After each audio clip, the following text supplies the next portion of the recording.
बातचीत करके अमेरिका से संबंध सुधारो और डोनाल्ड का नहीं तो हिंदुस्तान में मैकडोनाल्ड को बंद कराओ। अमेरिका को अधिकार नहीं है, दोनों घोड़ों पे सवार होकर चलने का अधिकार नहीं है। आपकी विदेश नीति की तीसरी बड़ी असफलता चीन को लेकर है। मैं याद दिला दूं, जब आसिफ मुनीर अमेरिका के अंदर लंच कर रहे थे, उनको भोजन दिया जा रहा था और वो कह रहे थे कि डोनाल्ड ट्रंप को नोबेल पीस प्राइज दिया जाए। जब वो ये कह रहे थे, उसी दिन इत्तेफाक से उसी दिन चीन के अंदर ट्राइलैटरल बातचीत चल रही थी, चीन, पाकिस्तान और बांग्लादेश की। ये उस दिन ट्राइलैटरल बातचीत चल रही थी। चीन को लेकर बार बार आपको आगाह किया हमारे नेता राहुल गांधी जी ने, इसी सदन में किया है, लेकिन उनकी बात को आपने हल्के में लिया। और आज आपको आगाह कर रहे थे, हमारी फौज आगाह कर रही है चीन को लेकर।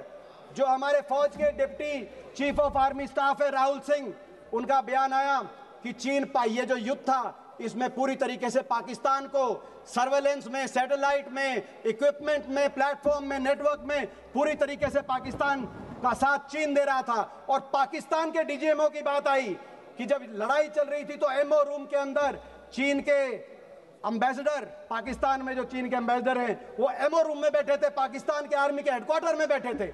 ये पाकिस्तान के डीजीएमओ ने कहा। लेकिन आपका क्या रिस्पॉन्स रहा? आपने चीन के एम्बेसडर को अभी तक दिल्ली में तलब करने का भी की कार्रवाई नहीं करी, चीन को कार्रवाई नहीं करी। जब टर्की ने पाकिस्तान के साथ देने के लिए अपना बेड़ा बजाया, तो आपने टर्की के दुश्मन मुल्क साइप्रस में प्रधानमंत्री जी गए, अच्छा संदेश गया। मगर जो असली दुश्मन था चीन, आपको अगर संदेश देना था तो ताइवान में प्रधानमंत्री जी जाते, चीन को संदेश देते। चीन को भूल गए। और 6 जुलाई को जब जनरल राहुल सिंह ने कहा कि चीन इसके पीछे है, आपका क्या जवाब रहा? विदेश मंत्री जी आप 10 जुलाई को बीजिंग चले गए, ताइवान नहीं बीजिंग चले गए, और आपका ट्वीट आया, आपका वक्तव्य आया कि चीन की जो एससीओ की अध्यक्षता है उसका भारत समर्थन करता है और हमारे संबंधों में सुधार हो रहा है। किस बात का दबाव? चीन से। भारत एक स्वतंत्र, एक ऐसा देश है जिसको आज हल्के में नहीं लेना जाना चाहिए। आपकी एक और रक्षा मंत्री बोल रहे थे, मैं एक और डिफेंस प्रिपेयर्डनेस को लेकर भी इस बीच में कहना चाहूंगा। हमने देखा आर्मी वालों ने क्या कहा, एयरफोर्स वालों ने क्या कहा। मैं दो ही पढ़ना चाहता हूं, आर्मी और एयरफोर्स। आपको सुनना पड़ेगा वो क्या कह रहे हैं। रक्षा मंत्री जी, आपकी भी 11 साल की रक्षा नीति 11 साल की, उसका रिपोर्ट कार्ड जो हम कहें उससे मत मानना। मगर जो deputy chief of army staff lieutenant general Rahul Singh ने कहा, क्या कहा? उन्होंने कहा, राहुल सिंह जी की जो स्टेटमेंट आई चीन को लेकर, उसके बाद उन्होंने कहा the equipment that was supposed to be received in January has not been delivered yet. We still depend on a lot of things from outside, and if all that equipment was made available, the story may have been little different. ये उन्होंने कहा. और हमारे air marshal Amarpreet Singh, जिन पे हमें गर्व है, उन्होंने क्या कहा? उन्होंने कहा, एयर मार्शल ने, हमने नहीं, उन्होंने कहा, not a single project that I can think of has been completed on time. Why should we promise something which cannot be achieved? Hooda ji, air force कह रही है, आर्मी कह रही है, और स्टैंडिंग कमेटी। एक सेकेंड हुड्डा जी, आपके पार्टी से आज की लिस्ट में बहुत सारे नाम आए हैं, इसलिए आप अपना भाषण जल्दी से ख़त्म कीजिए। और एक second, 1 second, 1 second, 1 second, Hooda ji 1 second, Hooda ji 1 second, नहीं 1 सेकेंड, नहीं 1 सेकेंड, आपको 1 सेकेंड, हुड्डा जी 1 सेकेंड रुकिए। यदि सभा की सहमति हो तो सभा की कार्यवाही आज रात 12 बजे तक बढ़ा जाएगा। है? थैंक यू, धन्यवाद। आप सब आप कंक्लूड कीजिए। केवल उन्होंने नहीं कहा, आदरणीय रक्षा मंत्री जी, केवल उन्होंने नहीं कहा, स्टैंडिंग कमेटी, क्योंकि संसदीय स्टैंडिंग कमेटीज की रिपोर्ट पर आपकी सरकार ध्यान नहीं देती। 2018 की रिपोर्ट, 2023 की रिपोर्ट क्या कह रही थी आपको? आप लगातार रक्षा बजट को घटा रहे हैं, जो सही नहीं है, और रक्षा बजट को बढ़ाइए।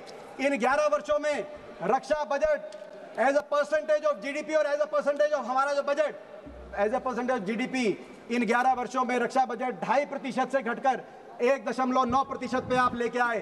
और ये जो रक्षा बजट एज अ जीडीपी के प्रतिशत में, ये रक्षा बजट 1962 के युद्ध के बाद सबसे नीचे स्तर पर आप लेके आए। और स्टैंडिंग कमेटीज आपको कह रही थी कि ये सही नहीं है।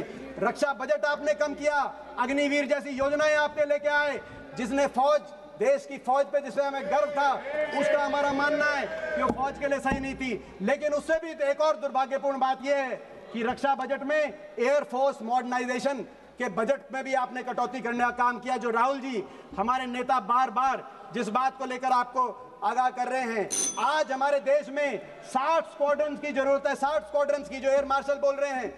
41 स्क्वाड्रन, 41.1 स्क्वाड्रन यूपीए के समय, हमारे समय मंजूर हुए थे 2011 में, मगर धरातल पे केवल 31 स्क्वाड्रन आज एयरफोर्स के हैं। और इन 31 स्क्वाड्रन में से भी कई स्क्वाड्रन ऐसे हैं जिसमें जैगुआर जैसे जहाज हैं। ये वही जैगुआर है जो पिछले 6 महीने में 3 जैगुआर जहाजों का क्रैश हुआ, जिसमें 2 हरियाणा के हमारे पायलट थे जिनको अपनी शहादत देनी पड़ी। जैगुआर के साथ सभापति महोदय, आपने इतने महत्वपूर्ण विषय पर बोलने का अवसर दिया। विशेष रूप से आभार व्यक्त करेंगे हमारे पार्टी के राष्ट्रीय अध्यक्ष। अध्यक्ष जी, मेरी यही मांग है कि हमारी आज हमारा सुझाव माने तो ये माने कि हमारी फौज को, हमारी एयरफोर्स को आधुनिकता से लैस किया जाए, बजट को बढ़ाया जाए। जो आज हमारी एयरफोर्स के अंदर जिस तरीके से मजबूती, आज 2 फ्रंट 3 फ्रंट वॉर की बात चल रही है। आज पाकिस्तान 82% अपने हथियार चीन से ले रहा है, तो बांग्लादेश 71% अपने हथियार चीन से ले रहा है। ऐसे में नेटवर्क, प्लेटफॉर्म हर तरीके से आधुनिकता से लैस किया जाए। अब वो ऑपरेशन सिंदूर आप कह रहे जारी है, क्रिकेट जारी मत करो ऑपरेशन सिंदूर के साथ, और करना है तो हमारी देश की फौज को मजबूत करने का आप काम करिए, हम साथ देंगे। धन्यवाद। धन्यवाद सभापति महोदय, आपने ऑपरेशन। अगर आपका सपना है अपना खुद का न्यूज चैनल शुरू करने का, लेकिन सोच रहे हैं कैसे शुरू करें, तो आप चिंता छोड़िए, क्योंकि आपके पास है एक ऐसा मीडिया पार्टनर जिसके पास है तजुर्बा, तकनीक और तगड़ा ट्रैक रिकॉर्ड। हमारे पास है एक दमदार न्यूज यूट्यूब चैनल, 4.5 लाख से ज्यादा सब्सक्राइबर्स और 8 करोड़ से भी ज्यादा व्यूज और 15 से 20 साल का न्यूज प्रोडक्शन एक्सपीरियंस। तो आपको चाहिए अपना न्यूज प्लेटफॉर्म, तो मिशी मीडिया सॉल्यूशंस के साथ जुड़िए, जहां मिलेंगे आपको best reporters, high quality camera shoot and edited videos, professional news setup और पॉडकास्ट सेटअप। और हाँ, आपकी पहचान अब पूरे देश तक पहुंचेगी। और तो और, हम लाए हैं आपके लिए सिंगल, मंथली और बल्क वीडियो पैकेजेस। तो अब ना होगी किसी एंकर की टेंशन और ना एडिटर हायर करने का झंझट। तो इंतजार किस बात का है? आज ही जुड़िए मिशी मीडिया सॉल्यूशन से और बनाइए अपना खुद का न्यूज ब्रांड। अधिक जानकारी के लिए अभी कॉल करें।